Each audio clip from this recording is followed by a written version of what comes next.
Descent of Dragons is going live in probably about 10 hours or so let's jam a card review real quick.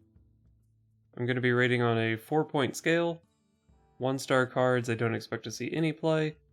2-star cards might see some fringe play. Maybe it's like one of the worst cards in a Highlander deck, or it's just a tech card that goes in and out of decks, or maybe just a decent card in a low tier deck or something. 3-star cards I do expect to see a lot of play in good decks, and 4-star cards are basically like the 3-star cards that really stand out. Some of the most broken and meta-defining things. At this point, I've built about 70 decks for the new expansion, so I've really tried to work with every card, and I think I have a decent idea of how powerful they're going to be. So let's start with Druid, and we'll start with Tree Enforcements. It's a 1-mana 2/2 with upside, so it's got to be pretty good. I could see it played in Treant Druid or Token Druid, or maybe even something other than that. But yeah, seems like a good card. Next up we have Shrubadier, another Treant Druid card, and another one that I think is pretty good. Pretty similar to Tree Enforcements. Seems like it could go in a Treant deck, a Token deck, maybe even an Embigum deck. Seems like a pretty decent card. Aeroponics. Now this card actually seems pretty insane, and in my opinion it's the reason that Treant Druid is going to exist. So most of the Treant cards make multiple Treants, so it's pretty easy to discount this to 0 or 1 mana, and you know, at 1 mana draw 2 cards is insane. Even if it still costs 3 mana, that's Arcane Intellect, which is pretty good. So yeah, Aeroponics, pretty good card, and I think it might carry Token Druid. Also a decent activator for Garden Gnome sometimes, which the deck could use. Next up we have Goru the Might Tree, another pretty decent Treant Druid card, and something that kind of ties the deck together. Comes down on curve perfectly before the Forest Sade, has good stats on its own, not much to complain about. Now next up we have Secure the Deck, which is a bit of a different card.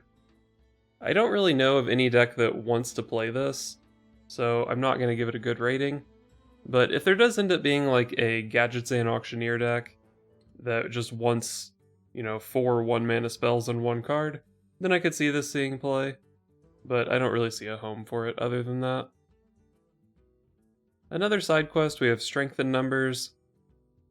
So this card is actually like pretty good value. You can, in theory, cheat like 9 mana with this card. But it's really slow, and the mana cheat effect doesn't come down until fairly late in the game. And on top of that, I don't really see a home for it. If you try to put it in like a dragon deck, there's a bunch of like decent sized bodies, but not incredible, and a lot of them have battle cries and stuff. So I don't quite see a home for this card, but it is strong in theory, like in some old school ramp druid that plays 9 and 10 mana minions, but I can't really see that being a thing. Next up we have Embiggen. This is probably the hardest card in the set for me to evaluate, but it's giving me some serious Keleseth flashbacks, so I'm going to give it 4 stars. Compared to Keleseth, you can play 2 copies of it, so it's more consistent. But it does obviously have a pretty big downside. I think the downside is potentially worth it though. Most minions, if you make them cost 1 more and give them +2/+2, they are a better card. But it is kind of weird with your curve. I could see it being a little bit too clunky, but it really just feels like if you hit this early on in the game, your draws just become insane. I'm not entirely sure how you're supposed to structure your mana curve around this card, but it seems powerful enough that it's definitely gonna require some attention. But then part of me thinks, like, they have to have known that Keleseth was a mistake. Would they print another Keleseth? Well, maybe if they didn't print so many ridiculous Shaman cards this set, I would give them more credit. But this card seems like it could be pretty good. Another pretty hard card for me to evaluate is Breath of Dreams. Obviously, in a vacuum, the card is absolutely insane, but to be honest, I wasn't really that excited about playing dragons in Druid. But I think I've come around and decided that, yeah, this card is actually just insane. The dragon cards are like pretty decent. I think it's worth supporting this card, And as a very good ramp card, maybe it goes in the same deck as Embiggen and just kind of offsets the drawback of that card a little bit. Or maybe not, and it's just in a dragon deck, and it's probably still just pretty good. Next up we have Emerald Explorer. Pretty good dragon. 6 mana 4/8 taunt is like approaching a good enough card, and then it's dragon. It discovers another dragon. So yeah, if you're playing Dragon Druid, I think you just play this card. Probably not outside of Dragon Druid. I don't think it's like sneaking its way into Quest Druid or anything. But it is a powerful enough card that maybe it could. And finally we have Ysera Unleashed, which is unfortunately not that good of a card, I don't think. I think a lot of the dragon decks are going to be not necessarily like super high curve decks that want to go up to 9 mana every game. I think they're going to be capping out around like 6 or 7. So I'm not really sure that you want this card. And even in games where you are going up to that amount of mana, it's pretty slow if your deck isn't built the right way. Like if you're not built to just draw your whole deck every game. So I don't have that much faith in this card in a dragon deck.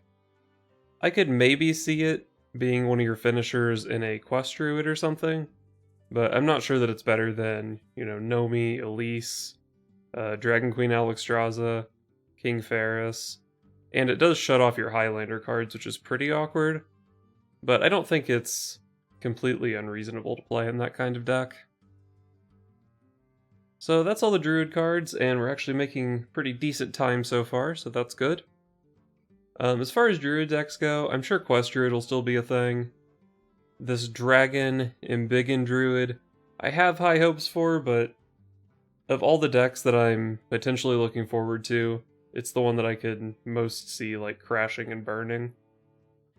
But that's okay, because then we could fall back on Treant Druid, which I think will be good, and even if Treant Druid isn't good, then I think maybe just a more generic Token Druid could be pretty good. So I think Druid will be fine going forward. Next up we've got Hunter, and I guess we'll start with the dragons this time with Varanus. So it's a giant body that plays Hunter's Mark on all your opponent's minions, which seems pretty insane to me. Hunter has a lot of like Spring Paws and Desert Spears and all kinds of stuff to deal that 1 damage, so I think this is a very effective removal card in Hunter. It's got the dragon tag, so it's obviously good in dragon decks, but I even think outside of dragon decks this card is just pretty good removal. So I actually expect this to see play in a lot of different Hunter decks probably. Next up, another pretty good dragon for Hunter. So it's basically Emperor Cobra, but with a different tribal tag, and also it makes a card. So that seems pretty good. I mean, maybe I'm overestimating Poisonous because I've been playing so much Battlegrounds, but I'm pretty convinced that this is just a good card. And similar to Varanus, I think it's just going to go in Hunter decks. Highlander Hunter in particular, I'm sure, is happy to have this card. Next up we have Corrosive Breath, which is a pretty standard 2 mana deal 3 damage, but also sometimes you get to hit a minion and the opponent's face. And hey, that seems pretty good to me. Hunters like going face, and every class likes killing the opponent's minions. So kill a thing, kill their health total, seems pretty good. And might be one of the things that actually pushes dragons to be playable in Hunter. Stormhammer, another card very similar to the Corrosive Breath. It's a dragon synergy card, and it's a dragon synergy card that goes face. So as long as you have a dragon in play, this is just 3 free damage every turn.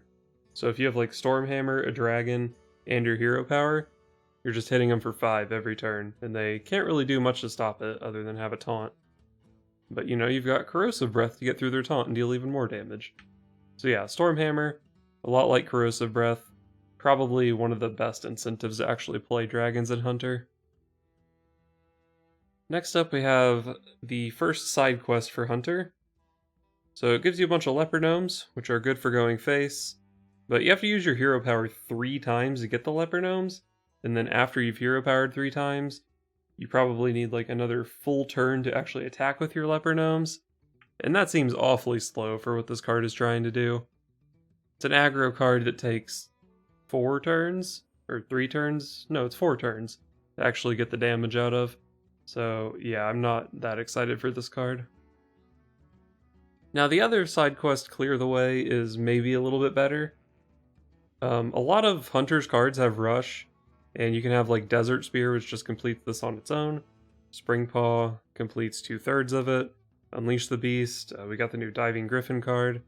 There's actually just a ton of Rush cards that you naturally want to be playing in your Hunter deck. So I actually see some merit in this card.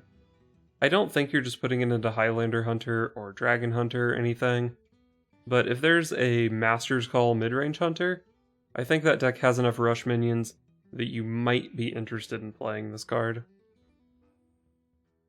I just mentioned this card, the Diving Griffin. So it's a 3 mana 4 power rush that's kind of like a Shadow Bolt, but then hey, it also draws a card. I just said the Hunter has a lot of rush minions, so that seems pretty good. It can draw itself, or Spring Paw, or like Zilliax. That's not even a Hunter card, but probably the best rush minion. So yeah, seems like a pretty solid card. Next up we have Phase Stalker, which in a vacuum seems like a very powerful card. It's a River Crocolisk with some pretty serious upside. But I'm not sure that I'm in love with it. I don't really expect a pure Secret Hunter to be a thing. And as far as Highlander Hunter goes, I'm not sure if that deck still wants to play Secrets because they have all this cool dragon stuff now. And just some good cards that they picked up in general. So I'm not sure that they're still playing Secrets. But I gave this 2 stars because I can see exactly Highlander Hunter playing a copy of it. It's such an insane card in a vacuum, but insane cards still have to find a home. Now we have Dwarven Sharpshooter. Premium stats for a 1-drop. Your hero power gets to target a minion, so it's kind of like a 1-drop that does 3 damage on turn 2, which beats like every other 2-drop. So unless your Hunter deck has some sort of restriction, like Master's Call or whatever, I think you just play 1 or 2 copies of this in every Hunter deck. Finally, we have Dragonbane. So this is another card a lot like the Dwarven Sharpshooter. Just a very good card all around. If your deck doesn't have some sort of restriction, you probably just play it. In the Hunter class, like this effect is random where it goes, but in the Hunter class, if it kills a minion, cool. If it hits the opponent in the face for 5 damage, you're pretty happy with that as well. Especially since your hero power just did 2 damage on its own. So like sometimes it's just 4 mana deal 7 damage to the enemy. So that's like Fireball, but more damage, and also you get a 3/5 with a tribal synergy. So it seems like a pretty good card. All around it looks like Hunter got mostly pretty good cards. I think Toxic Reinforcements is really the only one that doesn't look playable to me. And they have a lot of archetypes. There's Highlander, maybe just a pure dragon deck. Always some possibility of just like a pure face hunter or whatever. But yeah, it looks like Hunter got some pretty good tools and should stay relevant going forward. Moving on to Mage, which is not one of the more relevant classes in the standard metagame right now, but going forward it looks like it might be pretty relevant. And a big part of that is going to be Malygos Aspect of Magic, which is potentially the best dragon payoff card in the set. So if you haven't seen the upgraded mage spells, they're like Arcane Intellect that draws 4 cards and Flame Strike that does 8 damage. They're just all insane. And on a 5 mana 2/8 with Dragon Synergy, I mean, there's not really much to say about this card other than it's insane, and any mage archetype is probably going to try forcing dragons because of it. Next up we have Dragoncaster, the other, or another, mage dragon payoff card, and another one that looks pretty insane. So you compare this to Arcane Tyrant, which was 0 mana when you cast a big spell. This is similar to that, but if you're casting like a Power of Creation or a Pyroblast or something, this thing is even better because it gives you extra mana. Like Power of Creation Arcane Tyrant came down on 8, this thing plus Power of Creation comes down on 6, and it's the same result. So yeah, this is another insane dragon payoff card in Mage, and another reason you're going to try forcing dragons in every Mage deck. Arcane Breath, the final dragon payoff card, and it is a pretty good one, not quite up to the level of Dragoncaster and Malygos, But 1 mana deal damage is fair, and then, oh yeah, you get a free card on top of it. Hard to imagine this not seeing play if you're playing dragons. Although I will say that sometimes, depending on what your opponents are playing, the 2 damage might be like too low impact to want to put this in your deck, but it's really hard to imagine that being the case. Next up, we have another dragon for Mage, the Azure Explorer. So spell damage +2 is very powerful, and on a 2/3 body that's like pretty acceptable. It's got the dragon tag, which is nice, and then also it makes another dragon, so it seems like a pretty playable card. The problem I found with when building decks is that it's kind of hard to have like a ton of spells that really benefit from spell damage in your dragon deck. But it is hard to deny the power level of the card. If you're playing a dragon deck, this is definitely a card you consider, maybe like as a one-of, and it probably sneaks its way into your Highlander dragon mage thing. But outside of a deck that really wants the dragon synergy and can use the spell damage, I don't see it seeing too much play.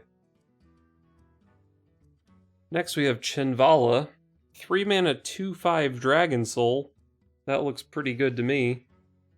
Mage is very good at spamming cheap spells. There's already the Cyclone Mage archetype that basically does this anyway without the summoning a 5/5 payoff. And it's got the slight upside, or not a slight upside, it's a pretty good upside, of being an elemental itself, so you can discount it with elemental evocation. You could, in theory, do some like pretty ridiculous stuff on... You could go like turn 1 coin Sorcerer's Apprentice, double elemental evocation, and then just like chain magic trick into magic trick over and over again and just fill your board on turn 1. Like, that's obviously the ceiling for this card, but it doesn't need to be quite that good to be insane. Looks like it fits right into Cyclone Mage. Another card that looks like it's going to fit right into Cyclone Mage is Mana Giant. You only need to discount it 8 times, or it only starts at 8 mana. And with Cyclone Mage, like 1 mana Cyclone can generate you all 8 cards for this. And we got the Chinvala, which wants us to play that deck anyway. It's just pretty easy to discount this card in Mage. Also has good Conjurer's Calling synergy. Seems like an insane card. Next up we have Violet Spellwing. Fits in Cyclone Mage. I think this is probably like better than Babbling Book.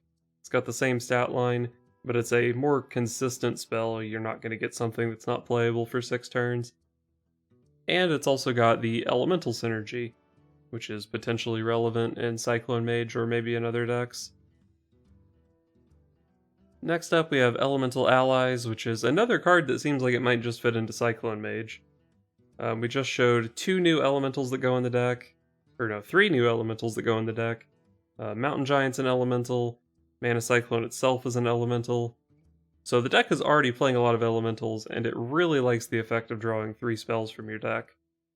But unfortunately, I think it's probably not going to make the cut.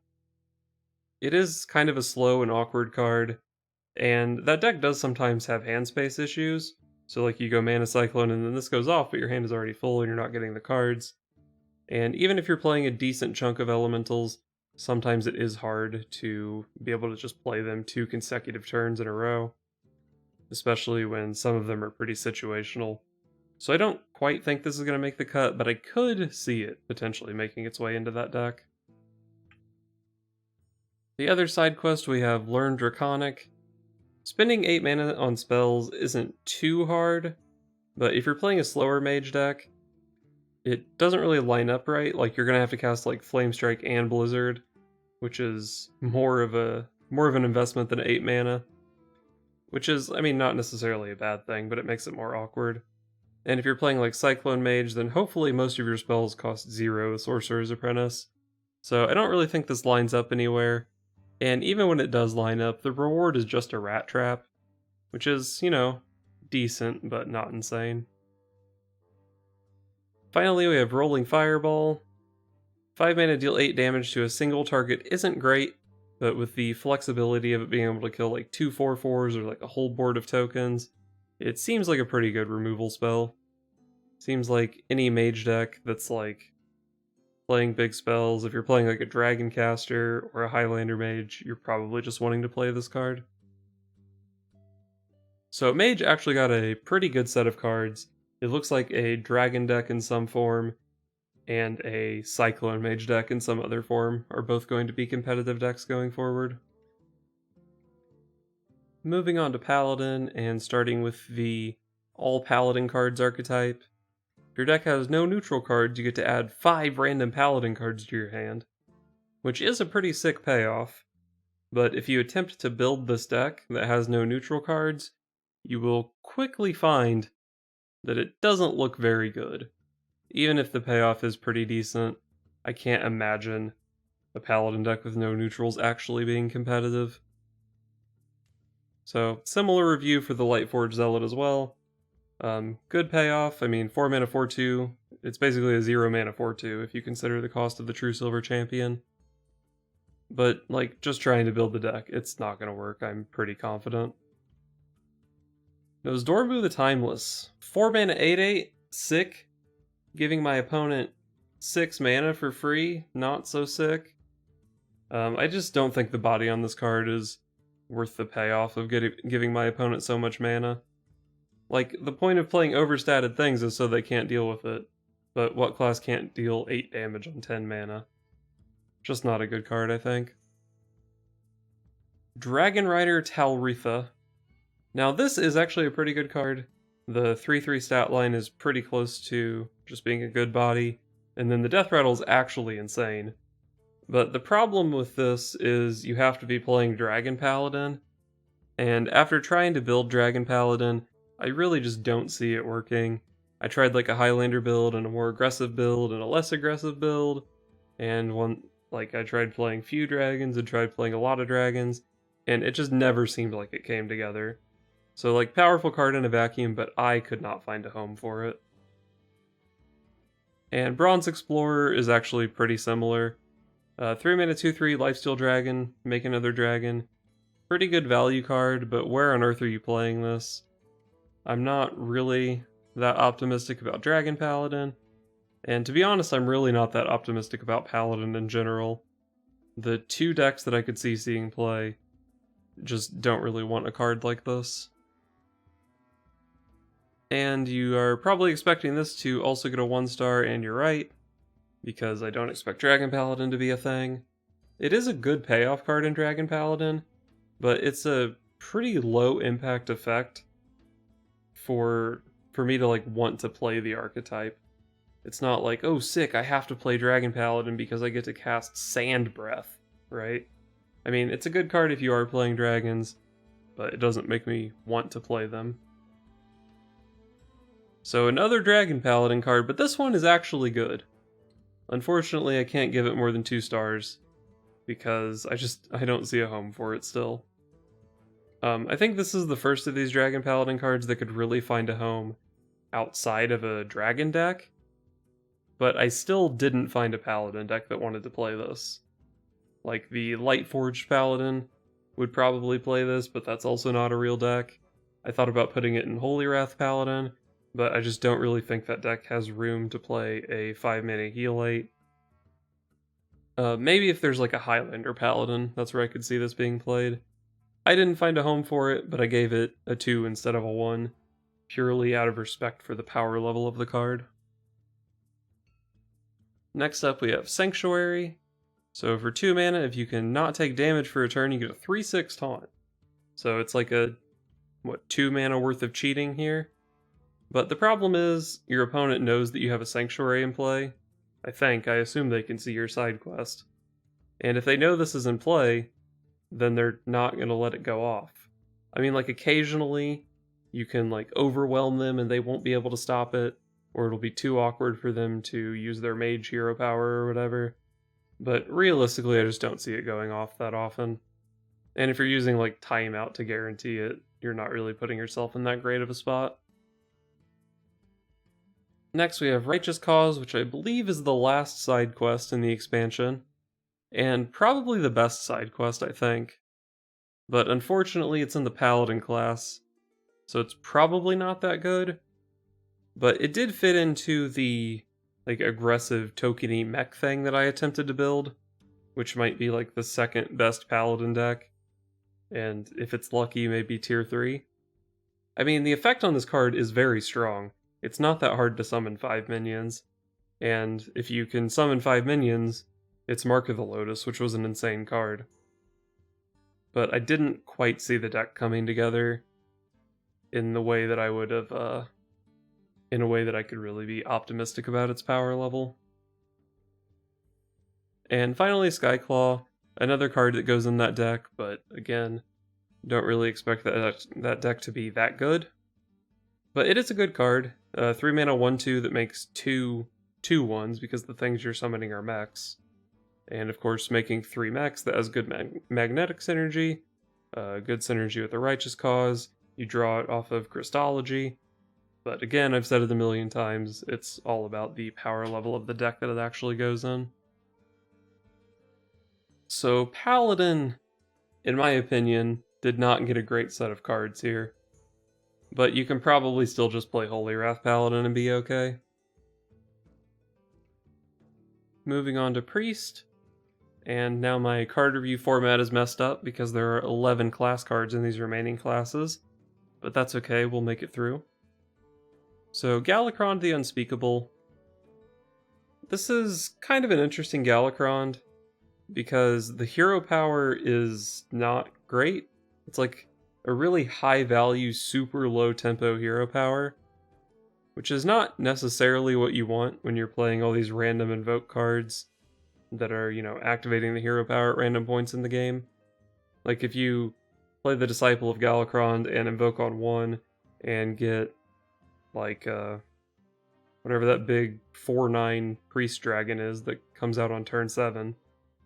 Like you're just playing a 1/2 and getting no benefit from it for 6 more turns or whatever.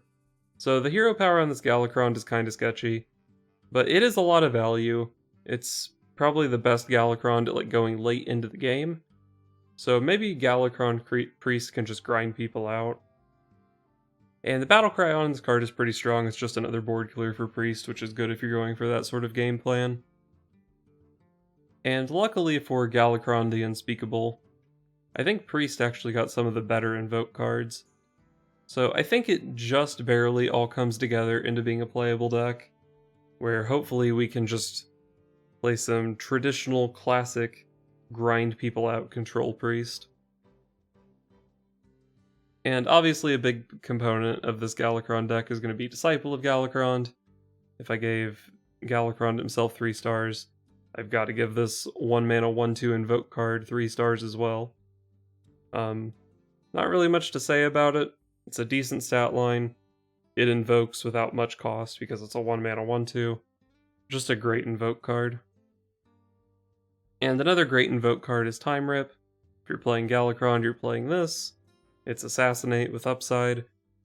And actually in Priest, I could maybe see this card being played outside of a Galakron deck, just because so much of Priest's removal is situational, like the Shadow Word stuff. And this just kills anything.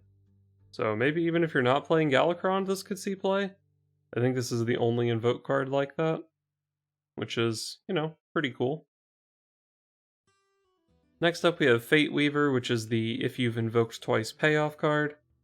And 4 mana 3/6 dragon is like already maybe playable, but then it has an Emperor Thaurissan tick on it as well. So yeah, this card seems very strong. If you're playing Galakron, you probably want to play this. I do think maybe the Priest Galakron, since it's such a slow deck, it's a control deck, maybe you're not playing all of the invoke cards. And if you're not playing all of the invoke cards, then a card like this that has payoff if you've invoked twice is going to be harder to actually get the use out of.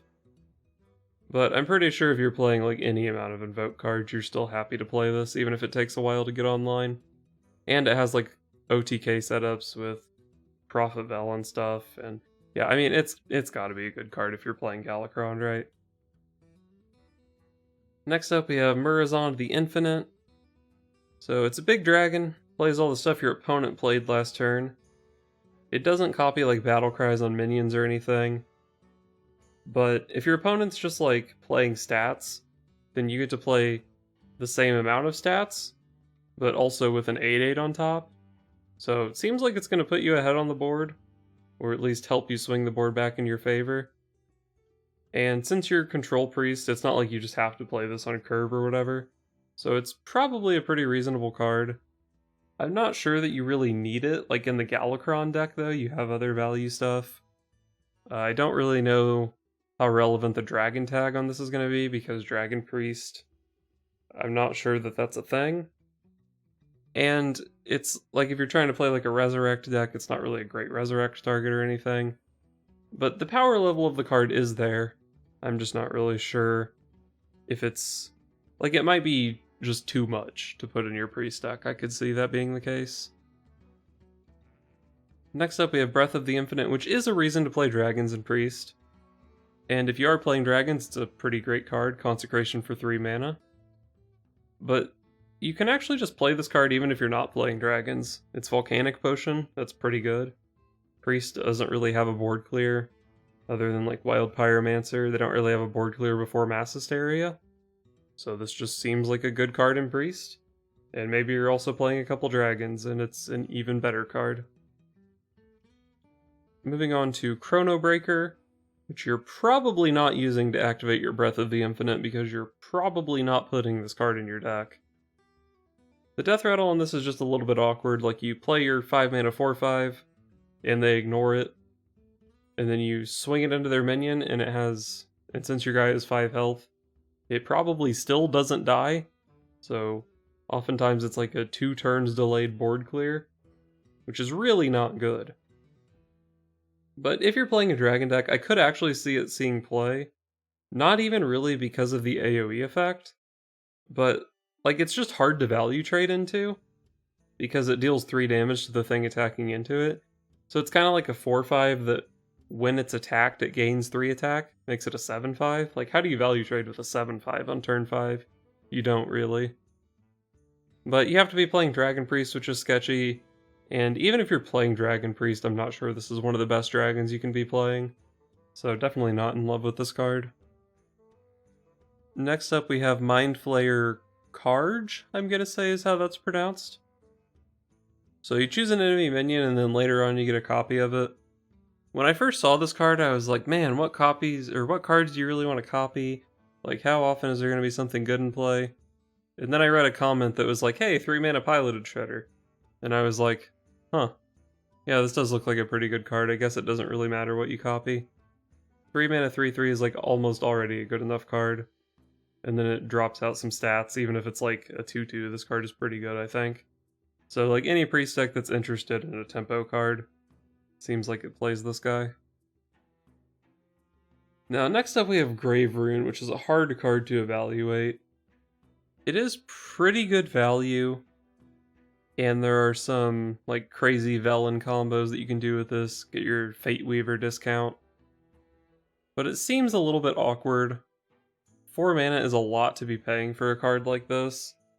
And also there's the matter of like, what deck are you playing this in? Are you playing like a dedicated OTK deck? That's kind of weird. And it seems like most of the crazy setups for this card do require a discount. So like, you're playing a Galakron deck with like all the invoke cards and stuff that go along with it. And then on top of that you need like combo pieces. And I guess just the rest of your deck is removal. I don't really see that working. As far as just like a value card goes, it seems fine. But I don't know what deck like really just needs this kind of value. Maybe it just goes in Resurrect Priest or something and maybe it's okay. But I had trouble finding a home for this card, even though it is a card that, like, the power level is there, but it needs to find a home. Next up is Whispers of Evil. 0 mana, add a lackey to your hand. Probably a fine card, but I've said this a couple times. It's all about finding a home to actually play this card. Like, the Divine Spirit Interfire decks aren't going to play this, a Galakron deck doesn't want to play this, Resurrect Priest doesn't want to play this. I thought about putting it in a Nomi deck, but then I looked at all the other 0 mana spells, and this seemed like the worst one. But maybe that deck just wants even more 0 mana spells? I kinda doubt it. I think if this was in, like, Rogue, it would probably be insane, but as a Priest card, I don't see it getting played that much. And finally we have Envoy of Lazul. So my understanding of this card is it picks 3 cards that started in your opponent's deck, and then you just have to pick which one is in their hand. So most of the time, it's just a pure guess, and maybe like 40% of the time you actually get the card. Or even if it's like 50% of the time you get the card, it's still just not worth it. It's a 2-mana 2/2 that might draw a card. That sucks. I'm not putting this card in any of my priest decks. So that's all the priest cards. I think priest is really hoping that this Galakron thing works out. And if the Galakron thing doesn't work out, they're probably just playing Northshire Cleric on 1 and hoping to kill the opponent with Inner Fire at some point. Moving on to Rogue and starting with Galakron of the Nightmare. So this guy can draw you a bunch of 0-cost cards. We already know how insane drawing 3 0-cost cards from Heist Baron Togwaggle is. This guy can draw 4 instead of 3. So the payoff from this card is pretty insane. And as far as Galakrons go, I think his hero power is actually pretty good as well. Lackeys are just powerful on their own. And in Rogue in particular, they're like combo activators, they work with Questing Adventurer. So yeah, this Galakron just seems very powerful. I'm not entirely sure what the best way to build the deck is. If you just want to play like good tempo-y cards, or if you want to play like a ton of damage, so you Galakron and then go like Leroy double eviscerate Coldblood or whatever. But it seems like the effect of this card is definitely powerful enough that I'm interested in playing it. I could see this just being the Rogue deck going forward. And I just got done praising Galakron, so I guess I have to give a positive review to the card Praise Galakron. It's kind of low impact, but it's a 1-mana spell that makes a lackey. So that's 2 1-mana cards and 1 for the Rogue class, which, you know, powers up your Edwin or whatever, and you need it to use your Galakron, which I think is pretty insane. So yeah, this card's just good, I think. And similarly, Seal Fate, I think it's just good. I'm not sure if it's like better or worse than Praise Galakron, but it doesn't really matter. 3-mana deal 3 is not that exciting, but you get your lackey as well. And you just stay alive, you kill their thing, you stay alive to actually play your Galakron later, so good card, I think. And now we have our Galakron Invoke payoff card, the Umbral Skulker. Well, coins are pretty insane in Rogue, and you get 3 coins. So that's 3 draws with Questing Adventurer, that's 3 buffs on, or 3 draws with Gadgetzan Auctioneer, 3 buffs on your Questing Adventurer. Or you just on turn 4 play this and then triple coin out a 10/10 Edwin Van Cleef. And that's pretty strong. So yeah, I'm going to say the payoff on this card is nuts. I already want to be playing Galakron even without this card, so I think I'm probably playing this card. Next up we have Dragon's Horde. So we've seen like Hallucination and Raven Idol and all those kinds of cards, and they're really never that good. But I think this one actually is pretty good. Not actually because it's very good, but because it's like, you've got Blink Fox, you've got Hinch Clan Burglar, and then this is like the next best thing to activate Vendetta and Underbelly Fence, and I think those are good cards. So I expect this to probably see play in any Burgle Rogue. Next up we have Candle Breath. So sometimes it's 3-mana draw 3, that's pretty insane. And I think it's actually insane enough that I'm going to be trying to put dragons in my Rogue decks. I don't know how often it's going to work, but I think eventually there will probably be like some package of dragons that you can put into whatever Rogue deck. And you get to play 3-mana draw 3. There's like Big Ol' Whelp, which is probably just a pretty good dragon. Maybe Waxadread makes the cut or whatever. It's just like, I mean, if you get the payoff, it's like building around Master's Call or whatever, 3-mana draw 3 cards. And we've seen that Master's Call and Raiding Party both ended up being pretty good. I'm not sure if this is quite comparable, but it's comparable enough that I'm interested in it. Next up we have Waxadread, which as a 5-mana 7/5 is actually just pretty competitively statted already. And then it's got this pretty nice text on top of it. But the text is pretty slow. There are some ways that you can, you know, play Stowaway or whatever to make it a little bit faster. But in general, I think you're probably just trying to draw the candle naturally, which makes me think this probably won't end up being a very good card. And even if you're playing Candle Breath, I'm not necessarily convinced that this is better than, like Big Ol' Whelp and Cobalt Spellkin, maybe like Twilight Drake or something. I'm not sure that this is one of the best dragons you can be playing.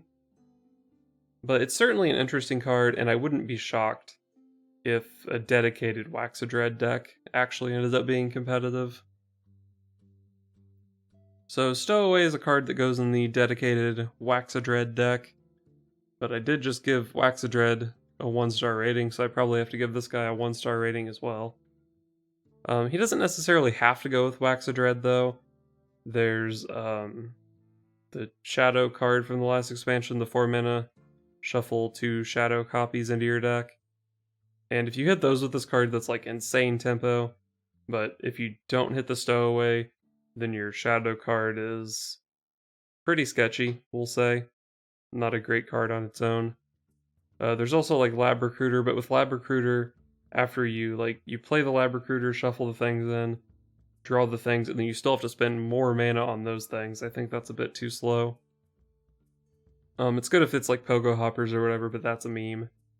It's pretty good with you can play like the portal guys that shuffle the things in your deck that make 2/2 rush guys when they're drawn. But in general, all of that just doesn't really seem like the best way to build Rogue when you can be playing, a Galakron deck or just like a tempo deck, a pirate deck or something. Next up we have Necrium Apothecary. So when this card first was revealed, I saw a bunch of people saying like, oh, Death Rattle Rogue, it's always been a meme, it's still a meme. And I'm over here like, I don't even care about Death Rattle Rogue, I just want to jam this in Tempo Rogue with like Karen Bloodhoof and Mechanical Whelp. Just play like a 5-card Death Rattle package and then a couple of Necrium Blades on top of that. And that just seems pretty good. But my problem with this card is kind of similar to what I just said about the Stowaway. Like, is that still the best way? Is that ever the best way to build Rogue? I want to play like Galakron Rogue, or Pirate Rogue, or Tempo Rogue, or whatever. I'm not convinced that the Necrium Apothecary Death Rattle thing is the way to go. But in the games where you go Necrium Blade into Apothecary, and draw 8 cards off your Octazari Death Rattle or whatever, it is pretty insane. But I just don't think it's the best way to build Rogue. Next up we have Bloodsail Flybooter, and I think this card probably does end up in whatever the best way to build Rogue is. In fact, I think you probably just play it in like all of your Rogue decks. It's just a great 1-drop. I mean, we see how good Pharaoh Cat is. This is a little bit worse on the initial body than Pharaoh Cat, but it gives you 2 things instead of 1. The 2 things it gives you are way more playable. They're combo activators. They potentially enable, what is it, like Parachute Brigand, the new 0-mana 2/2 pirate thing. The 1/1s from this enable Faceless Corruptor. I think from now until, like, at least for the foreseeable future, I think you're just playing 2 of these, 2 Evil Miscreant, and 2 Faceless Corruptor in all of your Rogue decks. So yeah, I think this card is really strong. And finally we have Flick Skyshiv. So just a very efficient card.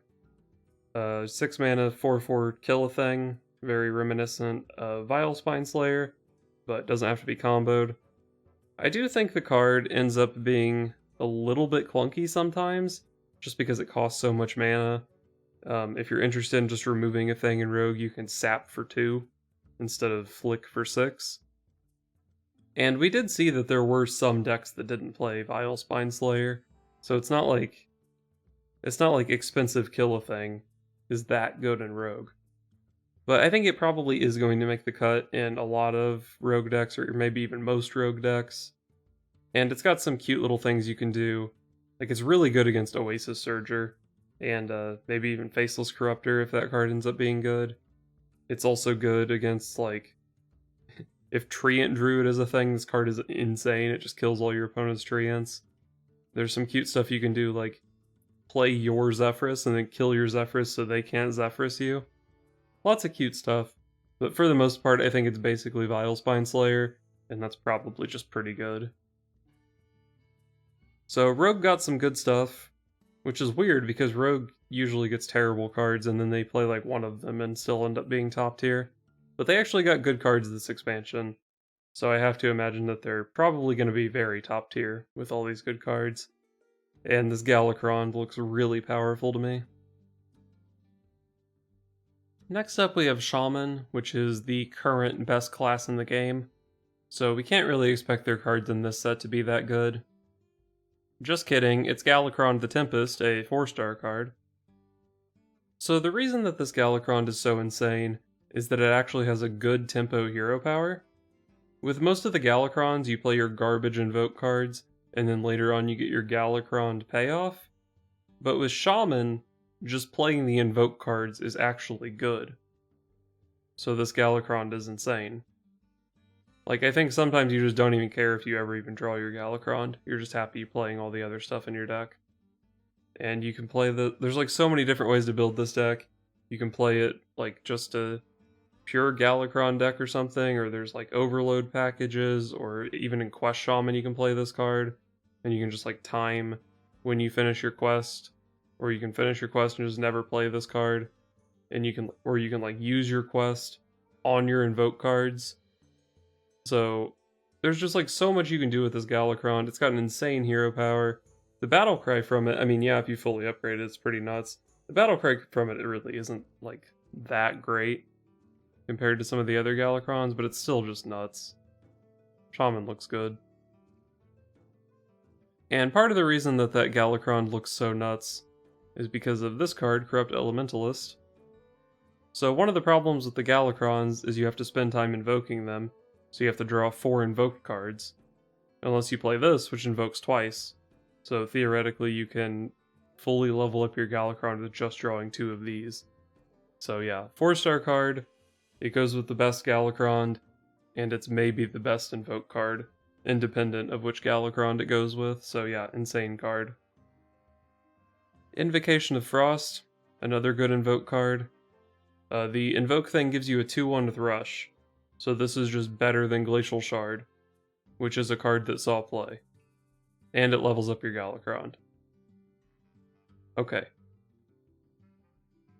Alright, now we have the If You've Invoked Twice card. The Galakron is insane, the 2 invoke cards are insane, so obviously this card is not going to be that good. Just kidding, it's Dragon's Pack.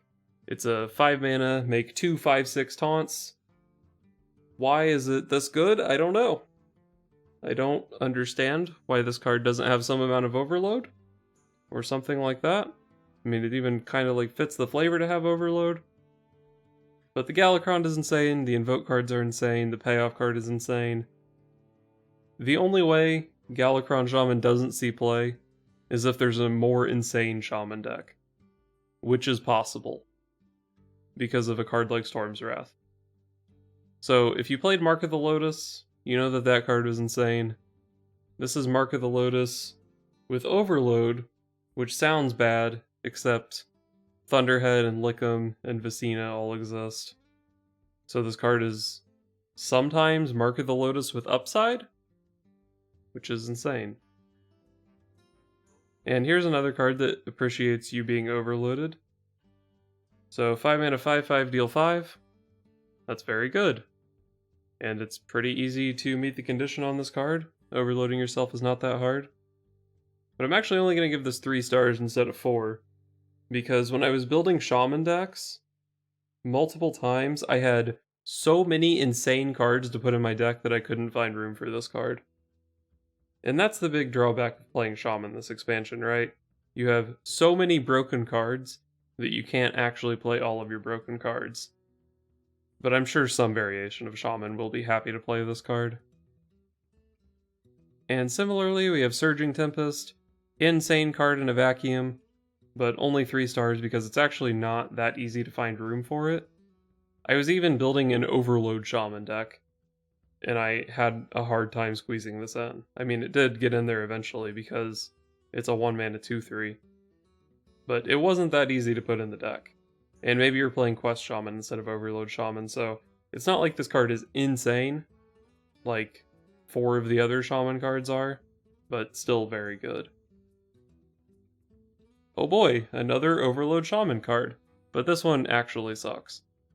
So 4 mana 5/7, Overload 2, like it's a fine body, but it just doesn't, like all the Shaman decks are super dense on synergy, and this just doesn't really have the synergy with any of the Shaman decks. Like maybe you just jam it in Overload Shaman, but like I said, there are just too many insane cards you can be playing instead of this. Nithog, the Shaman Dragon Legendary. It looks like they may have understood how insane all the other Shaman cards were, because this one is not very good. You make these eggs, which your opponent is going to kill before they hatch, and you played a 6 mana 5/5 that was like slightly annoying for the opponent. I don't really see this card being that good. I was even building a Dragon Shaman deck, and I wasn't sure that I wanted this in Dragon Shaman, so that's probably not a good sign for it. Next we have the Dragon Payoff card for Shaman, which is actually insane. 3 mana, deal 4 damage to 3 targets. That's like 3 mana Flame Strike is what I've seen it compared to. But the problem is you have to be playing dragons and Shaman, which probably means you're not playing Galakron Shaman or Overload Shaman or Quest Shaman, and those are all way more insane than Dragon Shaman. Finally we have Bandersmosh. 5 mana 5/5 turn into a random legendary. So this is like one of the harder cards to evaluate, because there's so many things it can turn into. It can turn into like Harik the Bat, which is nuts. Or even like small stuff like Crystal Smith Kangor once it gets scaled up to a 5/5 is pretty good. But there are a bunch of stinkers too. You don't really want Lorewalker Cho or Millhouse Mana Storm. Or the Shaman Legendary that we just talked about, really. But it does change every turn, so like if you don't hit a good thing, you can just sit on it. But again, this just doesn't go in any of the good Shaman decks, so I can't really see it seeing any play. And that's Shaman. I think there's a very real chance that Shaman is tier 0 this expansion, but I'm being optimistic in my card review, in assuming that it only dominates tier 1 instead of actually being tier 0. Moving on to Warlock, and what I think is generally considered to be the weakest of the Galakrons, but I actually still like this guy. Its hero power summons 2 1/1 imps, which I think is pretty strong in Zoo. Zoo has like Direwolf Alpha and Evil Genius, and Grim Rally has all kinds of ways to use the tokens. And then the payoff is actually like a pretty good late game bomb for a Zoo deck, just summon 4 demons. On average, like demons probably aren't that great, but when you get 4 of them, you can get like a Jumbo Imp or a Pit Lord or whatever. And I think the average result of this thing is going to be pretty good, even if you're hitting like a Blood Imp or a Witchwood Imp or something. And I think the invoke cards for him are actually not bad either. I probably still would call this the weakest Galakron, but even being the weakest Galakron, I could see it seeing play. It's my guess, maybe slightly optimistically, that this is probably the best way to build Zoo. And a core part of that is going to be Fiendish Rites. So keep in mind when you invoke with this card, you summon 2 1/1s. So at absolute worst, it's 3 mana make 2 2/1s, which is pretty bad, but you're Zoo, so you always have stuff in play. So realistically, you're probably going to buff like 2 other things as well. I think that just seems pretty good for what we're going for. And of course it levels up our Galakron. Dragonblight Cultist. So at the floor of this card, it's 3 mana 3/1 make 2 1/1s. But like I said, you're Zoo, you always have other stuff in play. So it could be like a 3 mana 5/1 make 2 1/1s. Just seems like a pretty reasonable Zoo card. Not the strongest body, obviously. Like, this whole card gets swiped and something else that you had in play gets swiped. But I like Galakron Zoo still. And Veiled Worshipper is one of the main reasons. Well, it is the main reason that I like Galakron Zoo. All the other Galakron stuff seemed pretty okay, pretty playable. But this thing is a 4 mana 5/4 that draws 3 cards, and that's pretty nuts. So how often are you going to actually be able to play this on curve? Not very often, because your cheapest invoke card is 3, so you have to be like coin 3 into 3 into this. But if you don't have your invoke cards, you're not really that upset just playing 4 mana 5/4 on curve. And if you delay it just a turn, and even if it's like effectively 5 mana, 5/4 draw 3, that's still insane. But it's never going to be that because you're Zoo and you're playing 8 1-drops. So no matter what turn you play this, you can still spend all of your mana. And since this is drawing you 3 cards and you've got life tap, I think you're actually going to hit your Galakron, maybe even on curve pretty often. So Galakron Zoo, I'm optimistic. And another deck I'm optimistic about is Dragon Warlock, almost entirely off the back of this card. This card is actually insane. So pretty much the only reason that slow Warlock decks are ever bad is because they don't have enough healing, and this is an insane healing card. And also, those slow Warlock decks appreciate removal, and this is also a very good removal card.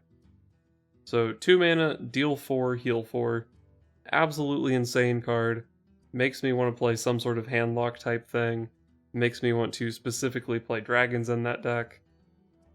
Very nice deck defining card. And in that deck, I'm also jamming 2 copies of Crazed Netherwing, unless it's a Highlander deck, I guess.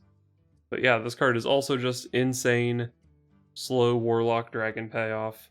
Hellfire on a stick, basically paying like 1 mana for a 5/5 with a dragon tag on it. Very, very good card. Duskbreaker was probably a better card than this, just because like the place it came down on the curve was more relevant. The body is less relevant than just AoEing sooner, but you can be worse than Duskbreaker and still be broken. Next up, we have another dragon for Warlock, Zeraku. Why does this start with two Z's? Does that have a specific pronunciation? I don't know. But Zeraku the Warped.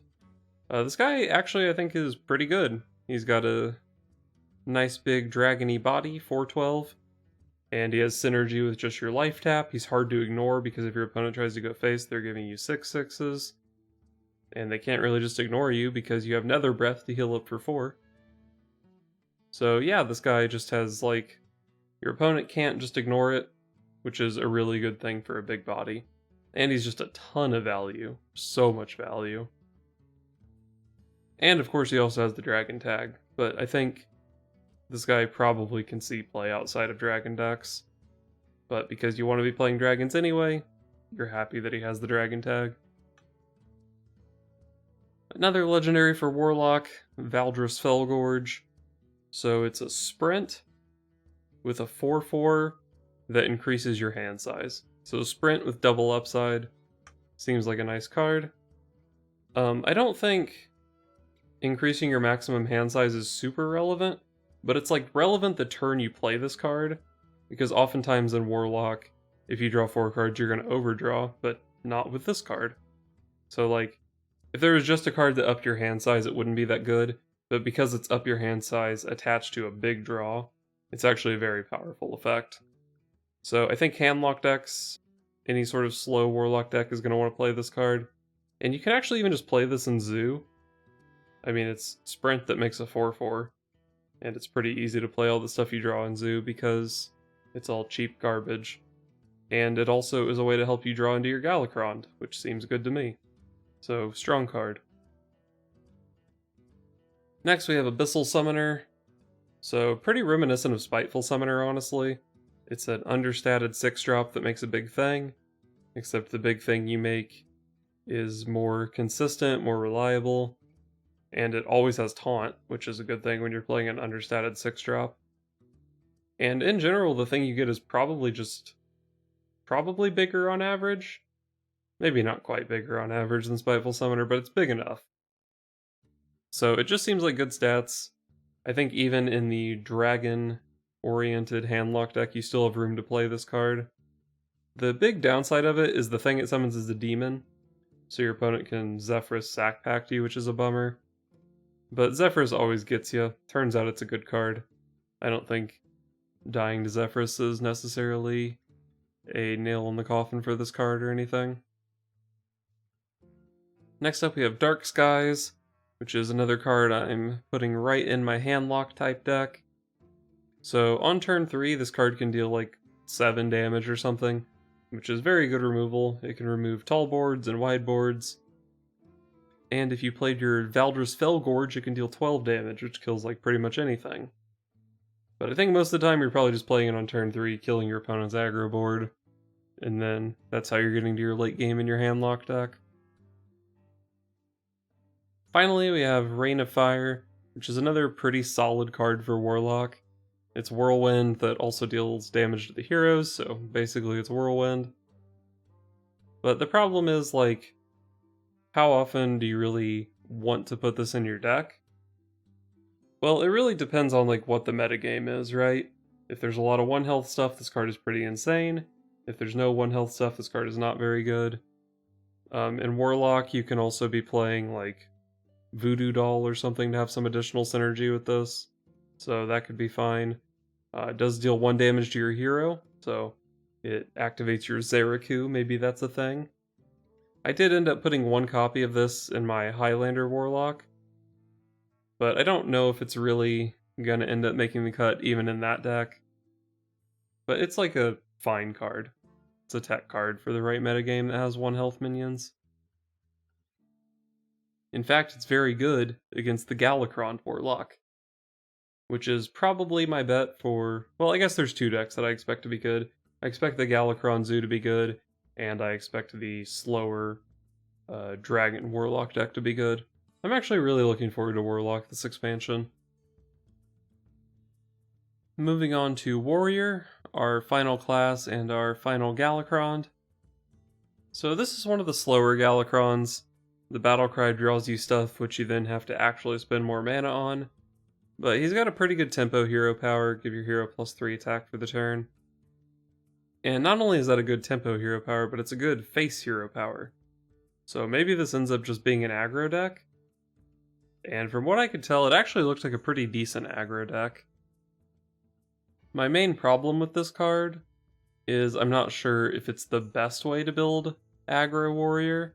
There's also Pirate Warrior, and there's the build with like Bloodsworn Mercenary. I'm not sure how much of that stuff you can mix together, and I'm not sure if Galakron Aggro Warrior ends up being the way to go. But I built a version of the deck, or a couple of versions of the deck, that seemed competitive, so I think I'm somewhat optimistic about this card. Ritual Chopper is a card that you're obviously going to be playing in your Galakron Warrior. So the turn you play this, it's a 4 power weapon, and then the second turn it's only a 1 power weapon. But that's pretty good. 4 power on turn 2 is going to kill basically everything. It is maybe a little bit overkill, so it's not like as powerful as it might seem. But I mean, if you're playing Galakron, you're playing this pretty sick Invoke card. And another pretty sick Invoke card, we have Awaken. So because, I mean, you have to remember that this activates his +3 attack hero power. So this is basically 3 mana swipe that you have to take some damage to use. Pretty strong card, can't really complain too much about 3 mana swipe. Now the payoff card for Galakron Warrior is Scion of Rune, which is a very strong card. If you manage to copy it, 3 mana for 3 3/2s with Rush is just insane. The Galakron Warrior Battlecry buffs the minions you draw. So like if you draw this off your Galakron, it's what, 3/7/6 Rush minions for 3 mana? That's insane. But like even if you don't buff it, it's still very good. And even if you don't have the Invoke thing on it, it's still not that bad. Like 3 mana 3/2 Dragon with Rush. That might even be playable outside of a Galakron deck. But for the most part, we're looking at Galakron Warrior. This is a good payoff for the deck. I think it seems like a playable Galakron, so seems like a good card. Moving on to the dragons for Warrior, we have Deathwing Mad Aspect. So you play this on turn 8, it does 12 damage, which probably kills whatever you played it into, and pretty often it's going to leave a body behind.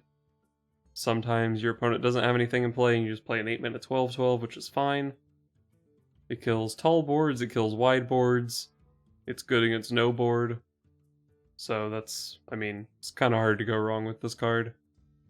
Warrior does already have a lot of removal, but I think this still makes the cut as one of its better removal cards. The next dragon card for Warrior is Molten Breath. So 4 mana deal 5 to a minion is not incredible. You gain 5 armor on top of it, which for some decks is going to be pretty good. But not every dragon deck really cares that much about gaining the 5 armor. And I think if you're trying to play like a more aggressive dragon strategy, I'm not sure that this even makes the cut. But if you are playing like Control Dragon Warrior, I think you want to play this card. It also made its way into a Highlander deck I built. So it certainly has its uses. My problem is how good is a dedicated Dragon Warrior going to be? I'm not super optimistic that it's the best way to build Warrior, either Aggressive Warrior or Control Warrior, but the card itself is fine. Next up we have Sky Barge.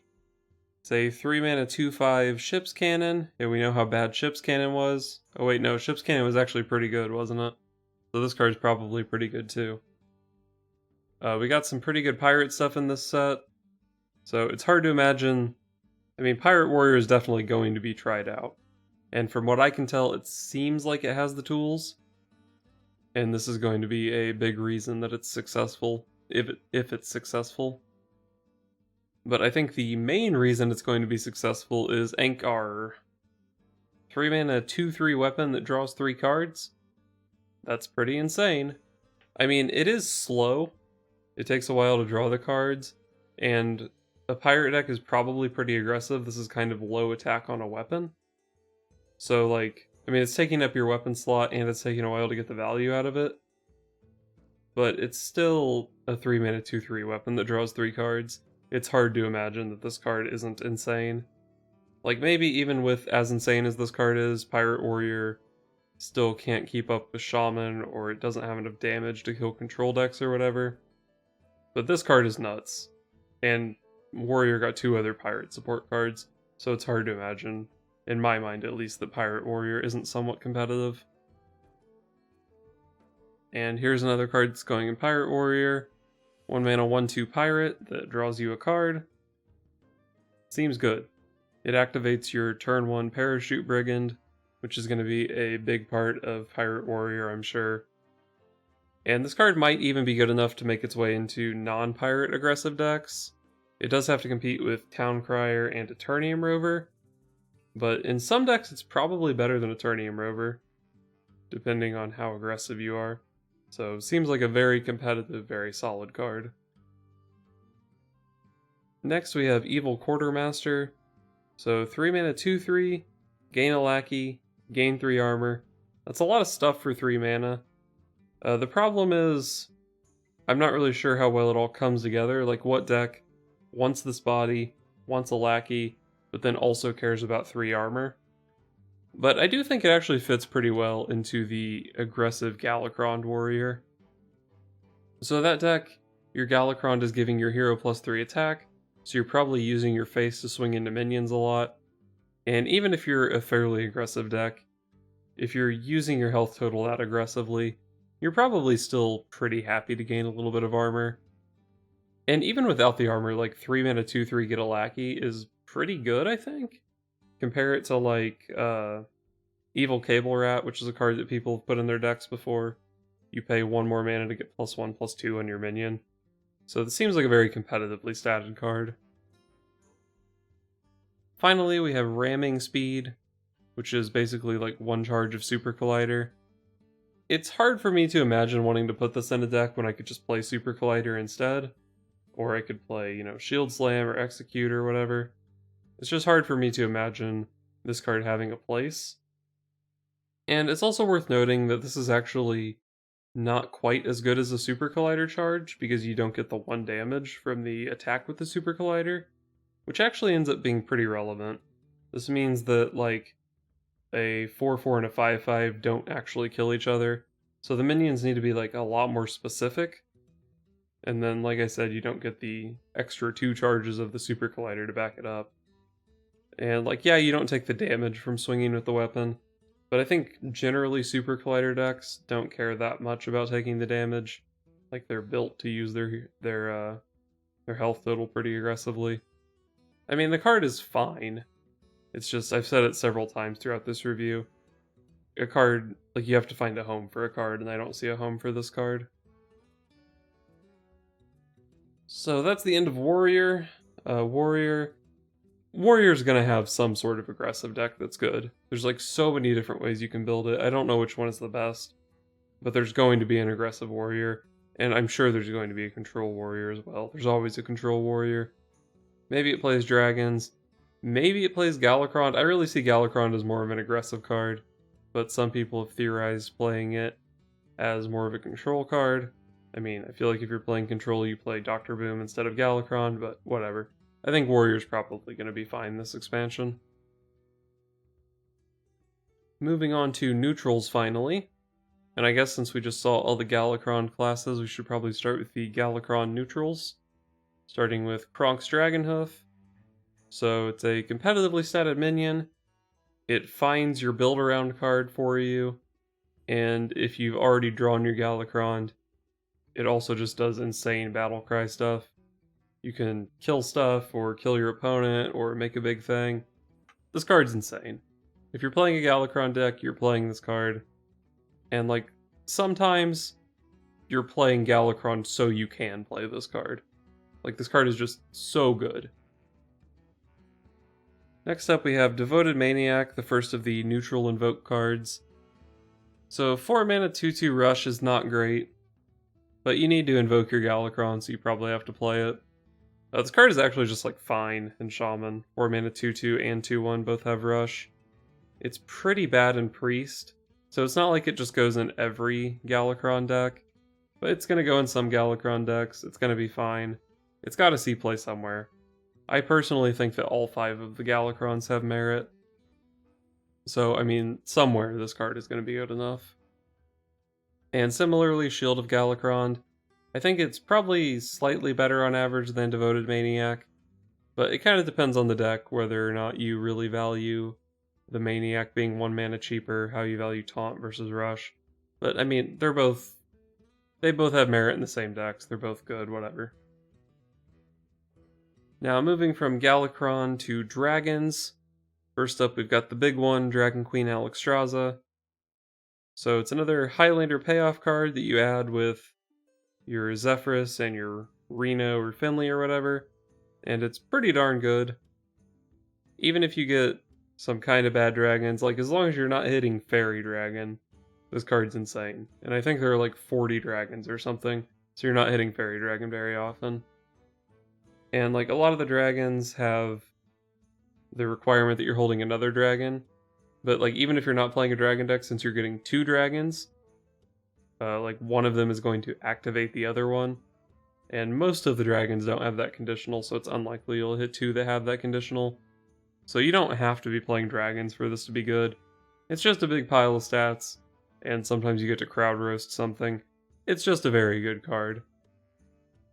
I don't think it's quite as good as Zephrys, mostly just because it costs 7 more mana. But it's another neutral incentive to play Highlander. People were already forcing Highlander in like Warrior and Warlock purely because of Zephrys. So now you just have an extra reason to force Highlander. And there's probably a pretty decent chance that with this and Zephrys, like every class has a Highlander build. Next up we have Frizz Kindle Roost, the big dragon payoff card. And it's a pretty darn good dragon payoff card. 4 mana 5/4 is very close to competitively statted. And then if you draw any dragon, you get a 2 mana discount on it. If you hit just like 1 dragon, this card is pretty good. If you hit a 2nd dragon, this card is nuts. If you hit, well honestly just if you hit 2, you're probably winning the game. But if you hit any more than that, I mean it just keeps getting better and better. If you're playing more than like 6 dragons in your deck or something, you probably just play this card. And if you're only playing 6 dragons, you probably just put in more so you can play this card. Evasive Feywing. So 4 mana 5/4 can't be targeted by spells or hero powers is actually a pretty decent card on its own. Like if every deck is playing, I don't know, like Vendetta and Shadow Bolt and stuff, this is just a good aggro minion. But I think for the most part, you're restricted to playing this in dragon decks. I think if you don't care about the dragon tag, it's probably just not quite that good enough. And even in some dragon decks, I think you don't really want to play this card. But if your dragon deck is more aggressively inclined, I think this is going to be one of your go-to dragons in a strategy like that. Next up we have Big Ol' Whelp, which I think is going to be one of your go-to dragons, whether you're playing aggressively or control-oriented. It's just a very good dragon card. I mean, we all remember Azure Drake. It was 5 mana 4/4 dragon draw card. This doesn't have the spell damage, but spell damage didn't really matter on Azure Drake that often anyway. It's just a good dragon. I mean, maybe sometimes it's too slow or something, but it's also just a very good card all around. Even like non-dragon decks can play this card potentially. Cobalt Spellkin. So this card kind of competes directly with Big Ol' Whelp. They're both 5 mana dragons. They have 5 health. This one has less attack. Is drawing 2 random 1-cost spells from your class better than drawing a real card from your deck? It probably depends on the class. Mage actually really likes these spells. Warrior has like Shield Slam and it's got other good stuff too. Shield Slam particularly comes to mind though. Omega Assembly, that's another good one. But like Warrior likes this card. It's pretty okay in Druid. It really just depends on the class, but all around I think this is a good card. The low attack power on it is kind of a bummer, but I think if you're playing a control-oriented dragon deck, or maybe like a Highlander dragon deck, I think this is definitely a card you're looking at playing. And another card you're looking at playing in those decks is Evasive Worm, but I think this card is one of the more competitive dragons, probably more competitive than the Spellkin. It turns out just 6 mana 5/3 Divine Shield Rush is pretty good. Compare it to like Argent Commander, which is a very okay card. This has +1/+1 on Argent Commander, and it's a dragon. And I mean, being able to activate your dragon stuff is a pretty good upside. I don't know how often the can't be targeted thing matters, but it means this thing isn't getting frostbolted or whatever, so very good effect. Next we have Evasive Draconid. I think this is the last Evasive Dragon. So it's a War Golem with Taunt, but can't be targeted. So this seems like a pretty good card, but when I was building my dragon decks, it just never really made the cut. If I was playing an aggressive dragon deck, I felt this was just too slow, and if I was playing a control dragon deck, it just didn't really seem... Like, you can only play so many big cards, and it didn't seem like one of the best big cards I could play. So even though it seems like a powerful card, it just didn't really fit in any of the decks I was making. So I don't expect it to see play, but if I'm misevaluating the curve in dragon decks, I wouldn't be shocked if it did end up seeing some play. Looks like we've got one more dragon that didn't fit on the previous page, Twin Tyrant. So 8 mana, deal 4 damage to 2 separate things. If it hits the right things, this card is very strong, but it was hard to imagine situations like... It's hard for me to imagine that it's common on turn 8 for this thing to have 2 good targets. So for that reason, I didn't end up putting it in many of my dragon decks, or any of my dragon decks. And similar to the Evasive Draconid, like once you start getting up to these mana totals, you can only play so many big cards. And at 8 mana, I just think I can find better cards than this. It'd probably be very good if I had Taunt, it's probably insane in Arena, but for standard constructed, I don't see it seeing too much play. So that's all the dragons. Let's move on to the dragon support cards. And we have the Dragon Breeder. So River Croc that copies a dragon on your board and adds it to your hand. People compare this to Zola. Zola was a pretty good card. But the thing about Zola, even though she was 1 more mana and had 1 less stat, she didn't have to pick a dragon. So it made it easier for her to do like combo stuff, and she was good in like Quest Rogue. And just, she was so much more flexible and that's why she was a good card. And because this card is not flexible, I don't think it's a good card. Like, how often are you playing a sick dragon, and then you can actually spend an extra 2 mana on top of it to put it back in your hand? And, like, that still has to be good the next time you play it. If you're playing a dragon deck, you probably have all kinds of good, like, mid-range stuff, like other dragons that are actually in your deck. I just don't think generating another dragon is necessarily that impactful. And even in my Dragon Highlander decks, I wasn't very excited to play this card. So I actually just don't think it's that good. I don't think copying a dragon that you have in play is that good. Tasty Flyfish. So when I first saw this card, I was kind of baited by the Murloc tag, and I was like, I am never playing Murlocs and dragons in the same deck. But it turns out it's actually just a pretty good 2-drop if you're playing an aggressive dragon deck. If you're playing a more control-oriented dragon deck, you play Fire Tree Witch Doctor. If you're playing an aggressive dragon deck, I think playing the Tasty Flyfish is just fine, and sometimes you play both. The thing about, like with this expansion, there's so many more cheaper mid-range dragons. Like previously, if we had this card, you play this and then if you buff a dragon, it's like a 7 mana dragon or a 9 mana dragon. But you can actually just play a lot of dragons on turn 4 and turn 5 now, so this card's really not even that slow. I think it ends up just being a pretty good card in some dragon decks. Next up we have Scale Rider, which is Dragon SI7 Agent. We know SI7 Agent's a pretty good card, so this is probably a pretty good card. I don't think it necessarily goes in every dragon deck, just because, like, if you're playing a really value-oriented dragon deck, it's not really that much value as a card, but it's just pretty good. Next up we have Wing Commander, which gains attack for all the dragons in your hand. So with only one dragon, it's a 4/5, which is a Chill Wind Yeti. But Chill Wind Yeti's not that good. If you have 2 dragons, it's a 6/5. But a 6/5 is not that much better than Chill Wind Yeti, and Chill Wind Yeti's not that good. And past that point, like, the health on your minion matters so much more than the attack on your minion. Like, if this thing at 6 power also gained a health or something, then we'd really be talking about an interesting minion. But, like, a 6/5 dies to all the same stuff a 4/5 dies to. A 10/5 dies to all the same stuff a 4/5 dies to. And how many dragons can you really pay that this is hitting more than like 2 or 3 dragons? Not very many, I don't think. So, 1-star card. And another thing is, on 4 you have like Evasive Draconid and Frizz and Twilight Drake, and then whatever class cards. You just don't need this in the 4 mana slot. Next up we have Skyfin, another, similar to the Tasty Flyfish, I got kind of baited by the Murloc tag. I think this is actually just like a pretty solid body in a dragon deck. I think average Murlocs are like 2.5 attack, 2.5 health. So this comes out to very roughly be like a 5 mana 8/8 spread across 3 bodies.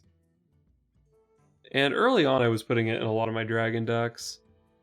But the slower dragon decks aren't really that interested in an effect like this. And even the more aggressive ones, like there are a lot of dragon cards you can be playing on turn 5. You got the big ol' whelp. There's the Cobalt Spellkin. There are class dragons. Dragon Maw Scorcher is another big one that comes up a lot. It's just hard to find a deck that has all the dragons but isn't bloated in the 5 mana slot. I did put it in some of my more aggressive dragon lists. I put in some of my Highlander dragon lists. But even in those, I wasn't really convinced that it was correct to be playing this. I think it's a very fine card, though. Next up, we have this Grapple Sniper guy. Both players draw a card. If it's a dragon, summon it. So 6 mana 5/5 draw a card is already not that good, but your opponent also draws a card, which is a bummer. If you hit a dragon, you get to summon it, which is great. If your opponent hits a dragon, they get to summon it, which is not great. It's just a very high variance card. Sometimes you just kill yourself. And even if you're playing a lot of dragons, probably still at least half the time you're not drawing a dragon when you play this card. And even if you do hit a dragon, sometimes you're like missing out on its battle cry. It's just too high variance. Like sometimes you just kill yourself by playing this card. But even then, or even if you don't, even if like you're the only person on the entire ladder playing dragons, it's still just not even that good, really. So we've seen a lot of dragon support cards. Maybe you're scared of dragons and this guy's going to be your best friend. The Dragon Maw Poacher, the 4-mana 8/8 rush. But realistically, I don't see dragons being popular enough that this card is really going to be that good. I mean, if dragons are everywhere, this card is insane, especially since a lot of the dragons are coming down on like turn 4 and turn 5, which is like right in the mana curve where this guy is at his best. But all around, I don't think dragons are going to be super common. And in the matchups, like even if half of your matchups are dragon opponents, in the other half of your matchups, this card is hot garbage. So I'm not even sure that it's like the best response to a dragon deck. But it's still a fine tech card. It's definitely going to blow out some games.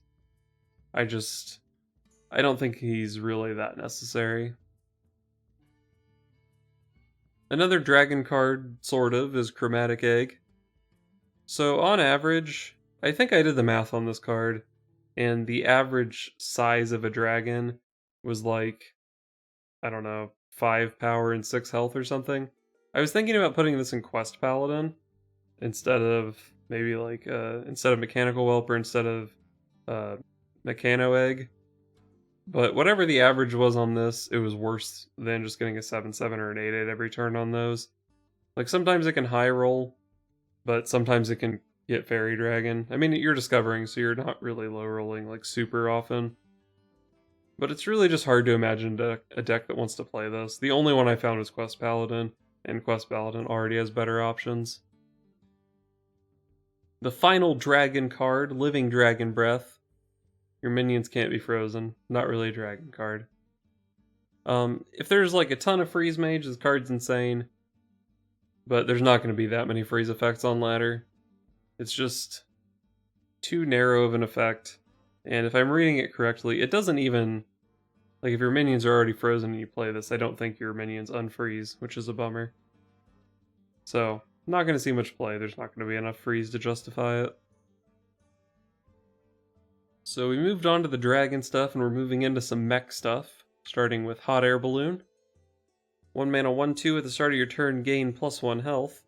First time I read this card, I thought it restored 1 health to your hero, and I was just very confused about the card. But I believe it gains 1 health itself, which is actually pretty decent. It starts a little bit understated. The turn after, it's a 1/3, which is like on par for a 1-drop, and then it just keeps getting bigger, which is pretty nice.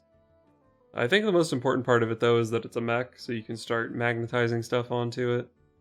I think there are going to be maybe a couple pretty decent mech decks, and they all play magnetic stuff, so this is probably just a good 1-drop in those decks. I did notice in Mech Paladin, I actually just didn't want to play this card because I had better Crystology targets I wanted to draw. But I think in other mech decks, this card is just pretty good. Early thing to strap magnets onto. Gobbleglide Tech, I think, is also going to be a pretty good card in those mech decks. 3 mana 4/4 rush. Mech decks usually have a mech in play. Not really much to say about this guy, I don't think. Camouflage Dirigible.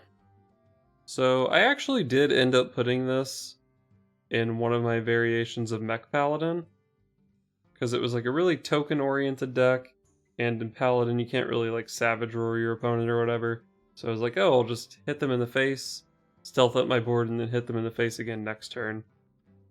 But this is still a 6 mana 6/6, not a great stat line.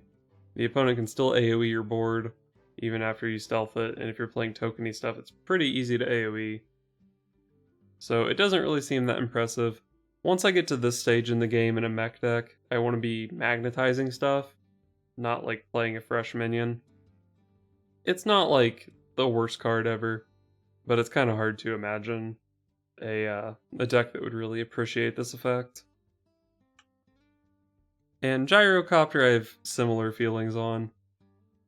Wind Fury Harpy, strap another keyword onto it, is maybe not that bad, but at this point in the game I want to play War Gear, I want to play Ziliax, I want to play Missile Launcher.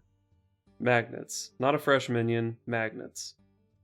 And with this thing rushing and only 5 health, like, it feels like you're trading with when you're trading with this, it's dying, like, most of the time.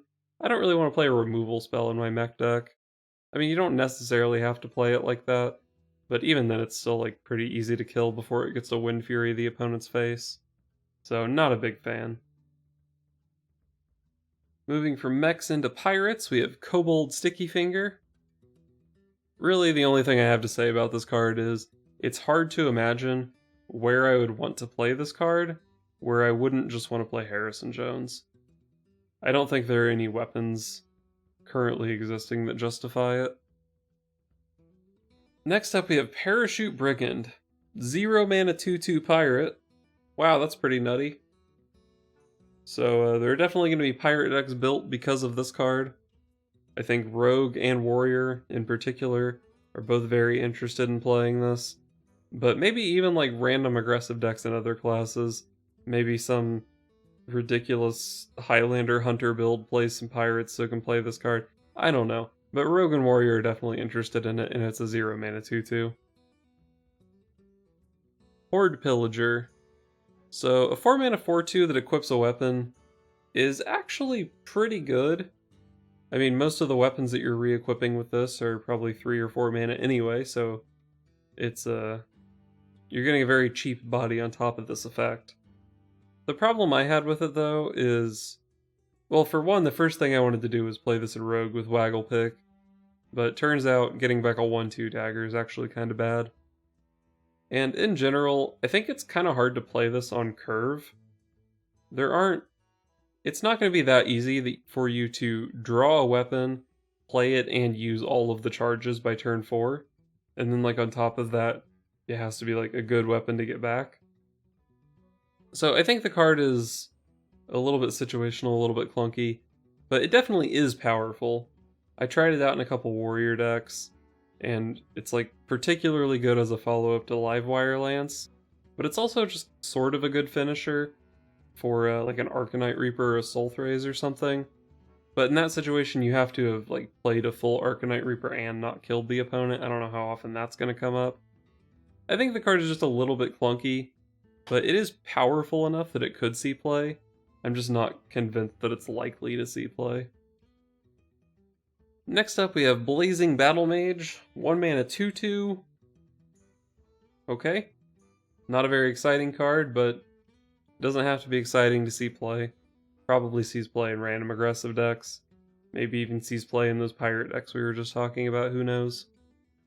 Pretty decent card.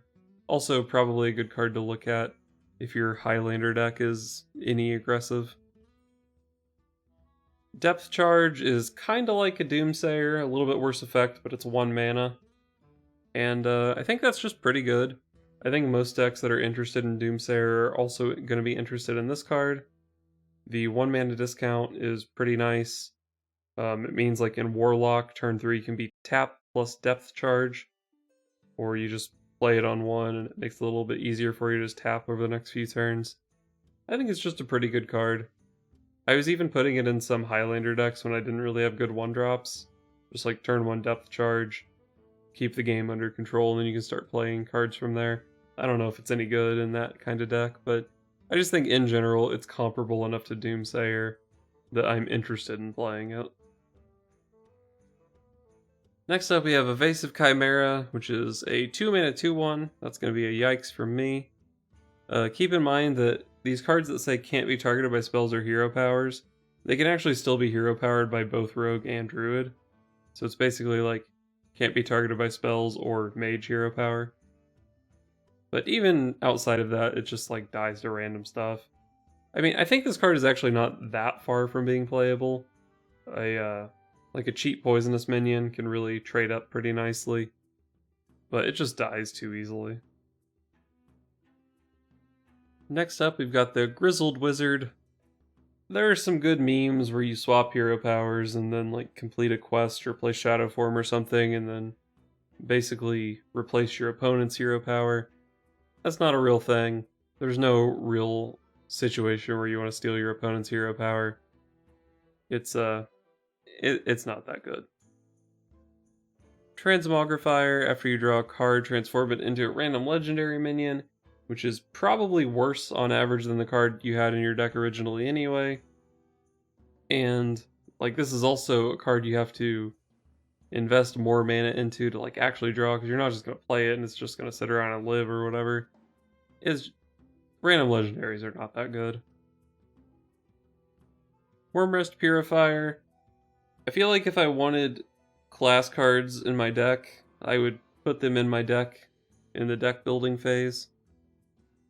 It does have some cute applications with getting rid of like bombs from Warrior or the Hakar Bloods, but I really don't see those decks being prevalent enough that I need a tech card specifically for them. I guess maybe Bad Luck Albatross is what I'm trying to counter with my Wormrest Purifier, but also no, because this card is bad. Some great memes with the rogue death rattle activator things. It's a decent-ish counter to Highlander stuff, but no, the effect is just too weak. Blowtorch Saboteur, so spider tank that taxes the opponent 1 mana. It's really not that bad, but I can't imagine what deck I'm playing that really appreciates this effect. One interesting thing about it is, like, if your opponent normally has 2 mana just like sitting around, then they can't use their hero power. So they like miss that hero power and then still have to pay 3 mana for the next one. So sometimes it costs your opponent more than the 1 mana. But in general, I have better cards to put in my deck. Dread Raven. There's a nice meme with Dire Frenzy Hunter. But in general, you're not going to play this card. Like, the Dire Frenzy deck already had other win conditions, and the deck was never good. And there's no way you're ever playing this in, like, any other deck. Firehawk is a card I actually thought about quite a bit. It can get pretty big, but the problem is it always just has 3 health. And 3 health is not enough health. It dies to everything. Like, even if your 3-drop is a 3/3, or it's a 12/3, it still dies to your opponent 3-drop. Might even die to their 2-drop.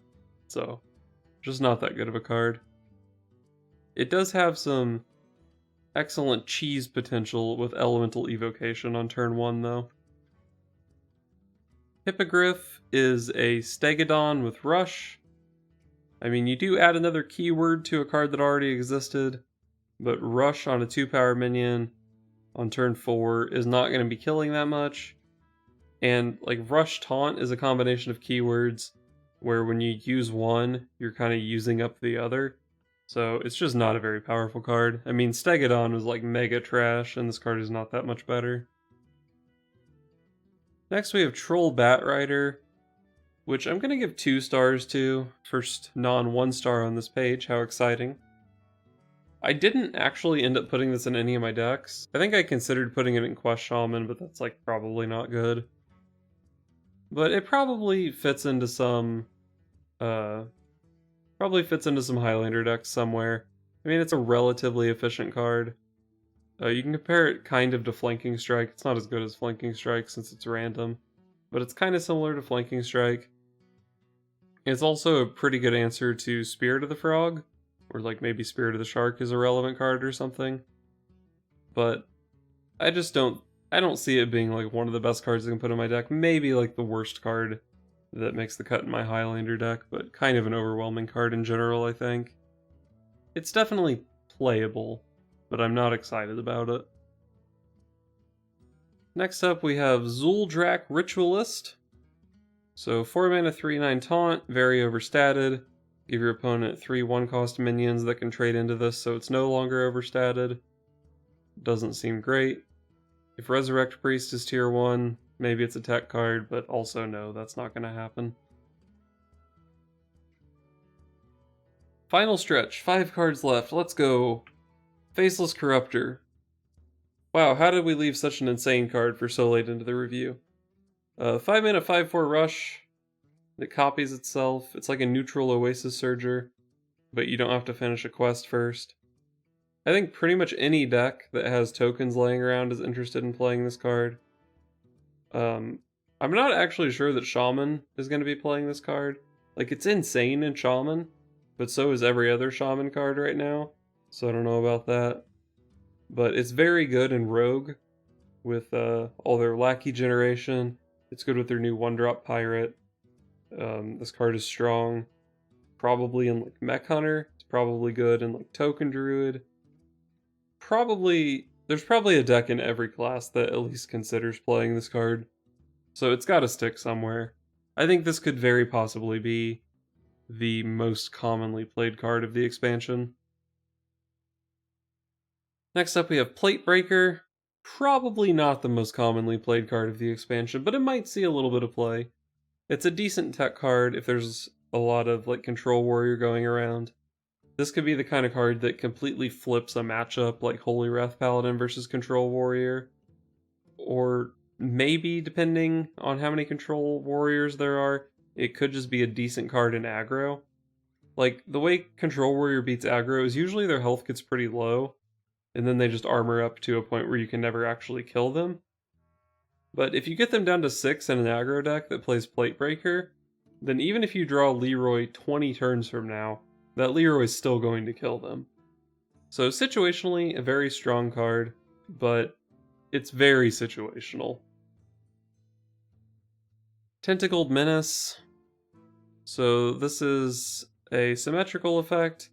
In theory, you can have your deck be more expensive than your opponent's, but in practice, I don't really ever see it working out. You can try to abuse it with giants, but sometimes you don't draw a giant, like you can't put 28 giants in your deck. So that's, it's definitely not consistent. And sometimes you run into an opponent who's playing like you're playing a control deck, they're also playing a control deck. In that case, you're playing a 5-mana 6/5 with a symmetrical effect. A symmetrical effect that sometimes you just kill yourself with, although I guess sometimes you kill your opponent with it too. I mean, in theory, you can play it against aggro, and like turn your 10-mana card into a 2-mana card or whatever, but also you had to play a 5-mana 6/5 against aggro. It's just not a good card. It's just not a good card. Next up we have Shuma. I actually think this card is fairly strong. It's a recurring board, basically. I mean, it's a board your opponent has to keep clearing if they can't deal the 7 damage.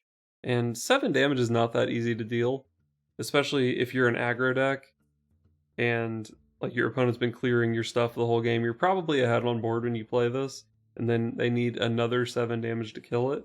That's actually pretty decent. I put this card in Token Druid, I tried it in Quest Hunter. I think I might have put it somewhere else.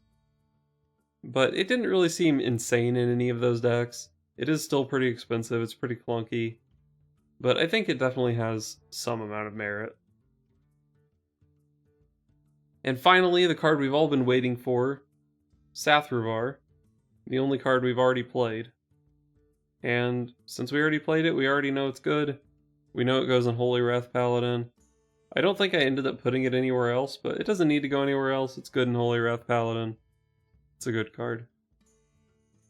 So that's it. That's the end of the card review. And hopefully I can get this edited and uploaded before the set actually comes out.